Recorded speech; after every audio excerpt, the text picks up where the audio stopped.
Welcome to Awesome Video Game Memories, where we talk about... Hello, Ryan! Oh, what do you want now? You know, I was thinking it over. I've been pretty hard on you having you review these Zelda CDI games, so I'm sending you to a 5-star hotel. About time. After reviewing all these shitty Zelda games, I totally deserve a vacation. I'm gonna put on my good hat. My private ferry is outside waiting for you. Have a good trip. Thanks, Critic.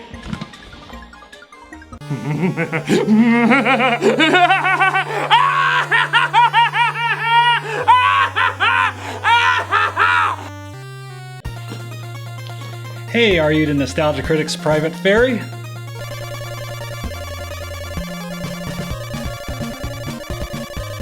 Alright. Yo, Mario, Luigi, what's up, guys? Nice of the princess to invite us over for a picnic, eh, Luigi? Oh man, after reviewing those horrible Zelda games, the Nostalgia Critic is finally giving me a break. Oh man, I get to room in with Mario and Luigi and the princess in this awesome hotel. Oh my god, no! Dear pesky plumbers, the Koopalings and I have taken over the Mushroom Kingdom. The princess is now a permanent guest at one of my 7 Koopa hotels. I dare you to find her if you can. We gotta find the princess. And you gotta help us. Why does it have to always be this way with the critic? Okay, so welcome to Awesome Video Game Memories, where we talk about awesome memories about video games. I'm Ryan, and the game we're going to talk about today is Hotel Mario for the CDI. Ugh. So if you have Zelda on your system, you gotta have Mario. And I know what you're all thinking. What the fuck were they thinking? Yep, I had to say what the angry video game nerd has been saying for years. Hotel Mario, what the fuck? So, Hotel Mario for the CDI is a game that kind of plays what it sounds like. Yes, you're Mario and Luigi, and then you have to go to a hotel invited by the princess, but then Bowser and the Koopa Kids have taken over all the hotels, and so Mario and Luigi have to stop them. But how? So we're just gonna traverse through the hotels, go through each floor, stomp the Koopa Kids, and get out? Not quite. So, let's talk about this first.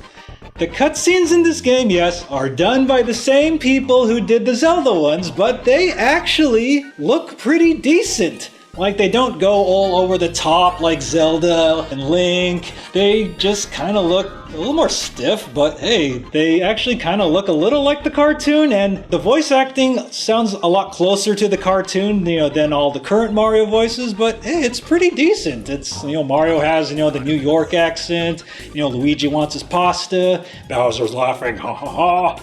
Yeah. It's actually not too bad. You've probably seen some clips on YouTube and you're like, this game looks pretty smooth. And yes, it actually plays pretty smoothly. It's not like, there's input lag or anything like the Zelda games. It actually plays pretty fast-paced, but the gameplay, oh boy. Let's talk about that gameplay, people. So I bet you're thinking that you have to traverse through like a long hotel level and at the end you fight a boss or find a goal. But nope. You have to close doors. What? You beat levels by closing doors. Nope, you don't beat levels by killing enemies. You don't beat levels by collecting stuff. You don't find a goal at the end. You have to close doors. Like, what the hell? So they just couldn't make, straightforward levels like all the rest of the Mario games. You have to close doors in order to beat the levels. Like, does the Koopa essence come out of the doors and then you have to close them to contain the essence inside the hotels? And then, the essence poisons people because this game is fucking poison. So I'll never understand why you have to close doors in this game, but you know what? Whatever. It's playable. It's okay. Whatever. Alright, so let's talk about the controls. So, pretty much your entire life playing Mario, this was usually, shoot fireballs, accelerate, the B button, and A buttons jump. Well, Hotel Mario throws that all out the window because on the CDI controller, your first button is your jump button. Yes, and then your third button is your door opening button. And then you shoot fireballs with the second button. It's like totally in reverse. Like, you're playing the game backwards and shit. But you know what? You actually get used to it pretty quickly. Now get this. Now remember when you start off a Mario game, Mario's small, then you have to get a mushroom to make him bigger? Well, when you start off the game, Mario is already big. And then you get a mushroom that actually makes him flash, like he doesn't grow any bigger. And so when you get hit, Mario goes back to normal, which really throws you off because you think, oh, I get a mushroom and then it's gonna make me bigger. Nope, it just makes me take one extra hit. So the sprite animators were too lazy to make Mario into a small version when you get hit or start the game. I mean, this is the CDI. It has more horsepower than the 16-bit and the 8-bit systems. But luckily, you do get fire flowers in this game, but you gotta be very careful because just like all the other Mario games, it's very easy to get hit and lose your firepower. And it's really useful to have a fire flower, trust me, because the enemies in this game are pretty relentless. You get the Goombas, the Koopa Troopas, and then after that, as you advance through the levels, you get the annoying Wrigglers, and those are hard to beat. And then, oh man, the Koopa Kids. Now, when you fight the Koopa Kids at the end of each level, stomping on their heads 3 times, that ain't gonna do it, man. Oh no, you gotta close those doors. And then what sucks about the later parts of the game, the enemies start opening the doors again. I shit you not. The enemies begin to open the doors, undoing all of your hard work. But there's these elevators that you can take to go up and down the floors, but get this. So when you go up in an elevator, you don't exactly leave the elevator until you press the down button on the controller, which can really throw you off because you don't exit right away really fast. And sometimes this actually does help because especially when you're fighting bosses like the Koopa Kids, like you can hide in the door so they don't hit you, but eventually you're gonna be forced out the door and they're gonna hit you anyways. Like sometimes the Koopa Kids go inside the doors and like eat you up.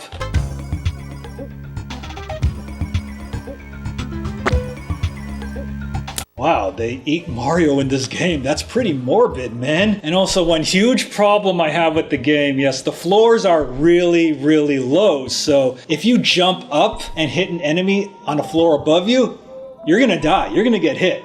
Like, what the fuck? Like, you don't hit the ceiling. It's not like Mario where you bounce and hit the ceiling. Nope, you go through the floor and hit the enemy.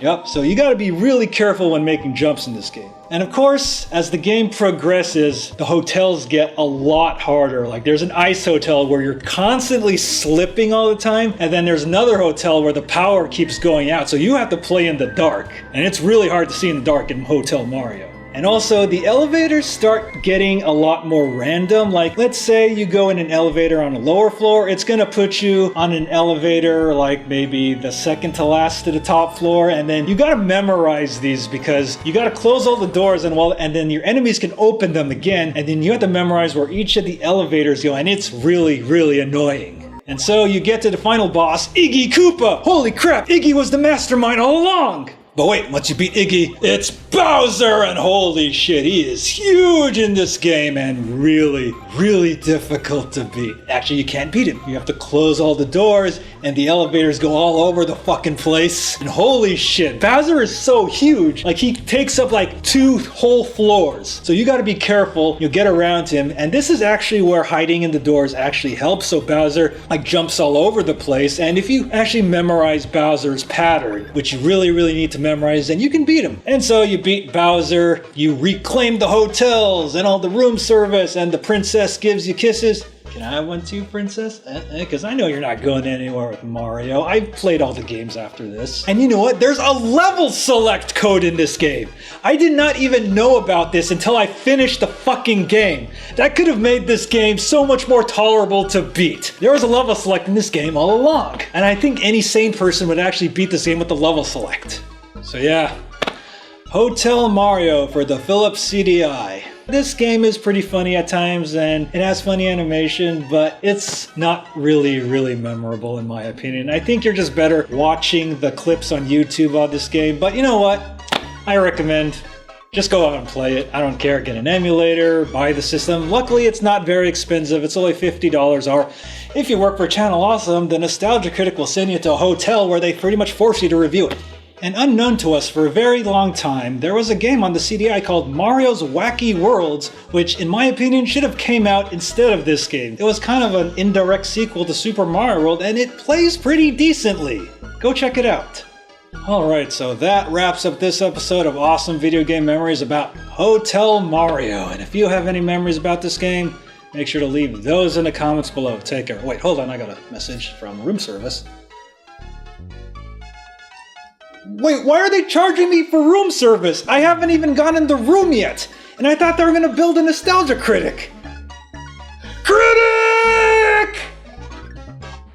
Hey guys, Ryan here, and I hope you enjoyed this awesome Video Game Memories episode about Hotel Mario. And if you like this episode, make sure to like, comment, and subscribe, especially subscribe, and make sure to click on that notification bell to make sure you know when we release new videos, because YouTube won't tell you. And also, I'd like to give a huge thanks to my friend Joe, aka Tanuki Karibo, aka VG Art and Tidbits on Twitter, for lending me Hotel Mario to use in this review. Make sure to check out his Twitter accounts at Tanuki Karibo and VG Art and Tidbits.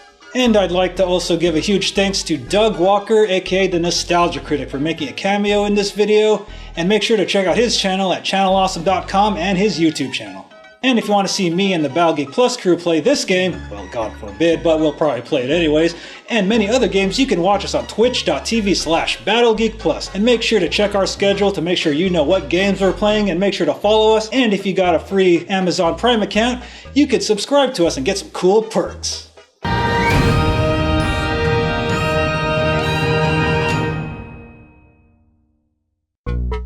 This video is sponsored by Elgato Gaming.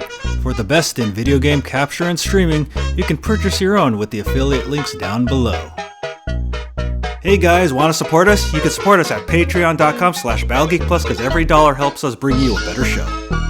You know, I've been pretty harsh on you, having you review these Zelda CDI. Just laughing, letting it go, it's very freeing. Okay, I got nowhere to go.